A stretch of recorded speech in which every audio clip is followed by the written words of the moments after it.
La experiencia de aprendizaje, reconocimiento de regularidades en transformaciones lineales ha sido llevada a cabo por las docentes Elisa Oliva, Joana Ávila, Vanessa Gallardo y María Inés Ciancio, que forman parte del proyecto de investigación CICITCA, Generalización de Patrones en Matemática, y de la cátedra Álgebra de la licenciatura en Geofísica y la licenciatura en Astronomía de la Facultad de Ciencias Exactas, Físicas y Naturales de la Universidad Nacional de San Juan. Este proyecto del que forma parte esta presentación tiene como meta hacer que el alumno pueda pensar las regularidades como fuente de aprendizaje, despertar la capacidad de inspeccionar y cuestionar si existen patrones, distinguir la relación parte-todo presente en procesos de generalización y, en el caso en que estos existan, descubrir el núcleo generador, o sea, lo que se repite. Debido a la pandemia de coronavirus, las actividades han sido en modo virtual, desde la plataforma Edmodo, donde el alumno ha recibido los materiales planos, apuntes prácticos, autoevaluaciones y videos de los temas de la asignatura álgebra, a la que pertenece esta experiencia. Además, el alumno tuvo a su disposición los mensajes privados de la plataforma, el mail de la cátedra para comunicarse, y también se le ha inducido a incluir el uso de herramientas tecnológicas para sus tareas. Esta experiencia trata sobre la determinación del mapeo de vectores, el trabajo con el núcleo de imagen de un conjunto de transformaciones lineales múltiplos de una dada, transformaciones de R2 en R2 y de R3 en R3, permitiendo reconocer en estos casos generalizaciones. Los objetivos que se pueden distinguir en esta actividad fueron que los alumnos identifiquen patrones y irregularidades en el escenario de las transformaciones lineales del espacio R3 en sí mismo para llegar a la generalización de propiedades. Y también se pretende desarrollar habilidades de pensamiento lógico-matemático en los estudiantes en actividades que involucren situaciones de generalización como estrategia para la futura resolución de problemas. Como objetivos específicos, estas actividades permitieron inducir al alumno a descubrir patrones, regularidades, a realizar razonamiento inductivo, a pensar las regularidades como fuente de aprendizaje, despertando en el alumno la capacidad de inspeccionar y cuestionar si existen o no patrones de generalización, distinguiendo la relación parte-todo presente en el proceso de generalización, y además como una manera de animar al alumno a realizar trabajos exploratorios, a la indagación, exploración y a la creatividad. En los niveles de procesamiento de información vamos a repasar un célebre pasaje de lógica de Kant que dice: veo un abeto, un sauce y un tilo. Al comparar primero estos tres objetos, noto que los tres son diferentes respecto a tronco, ramas, hojas, etc. Sin embargo, al reflexionar en lo que tienen en común y abstraer los detalles, se forma el concepto de árbol. En este pasaje presenta que la generalización se constituye primero en las determinaciones sensibles entre objetos, empleando intuición, atención y sensibilidad.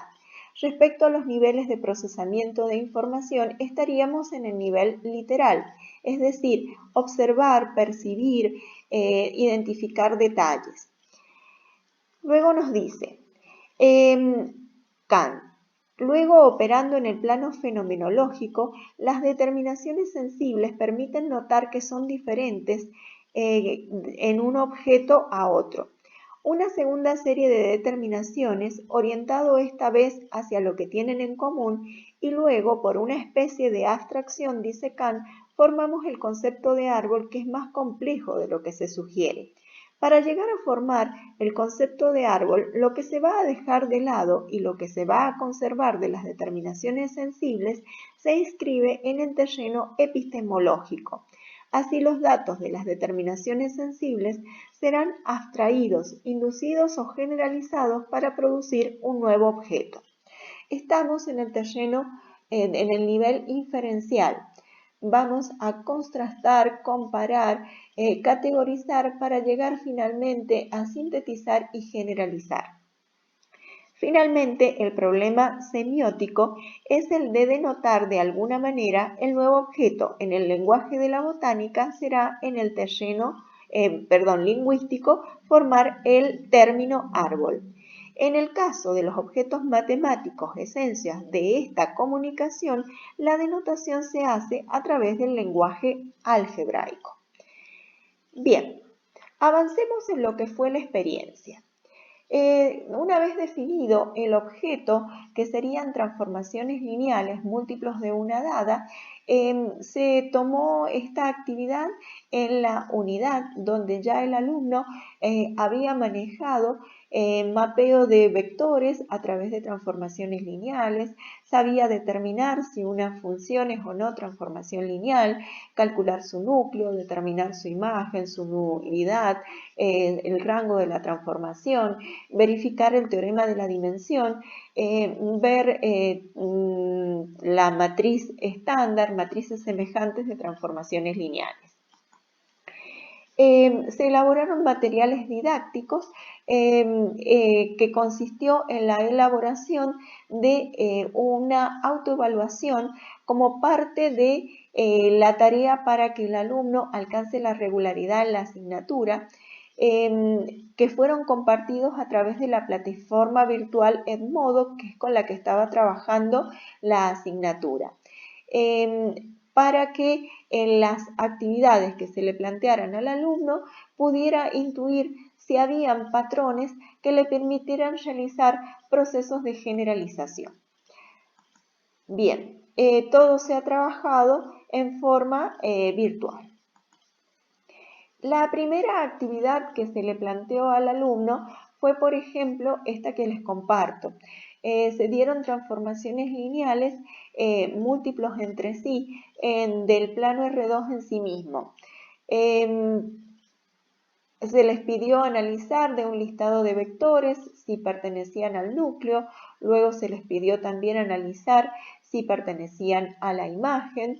Se les pidió determinar la dimensión del núcleo, la dimensión de la imagen, verificar el teorema de la dimensión, clasificarlas a las transformaciones en inyectiva, sobreyectiva y biyectiva y finalmente calcular la matriz estándar de cada una de las transformaciones lineales dadas y indicar si había algún vínculo que se podía observar entre los resultados obtenidos en este apartado.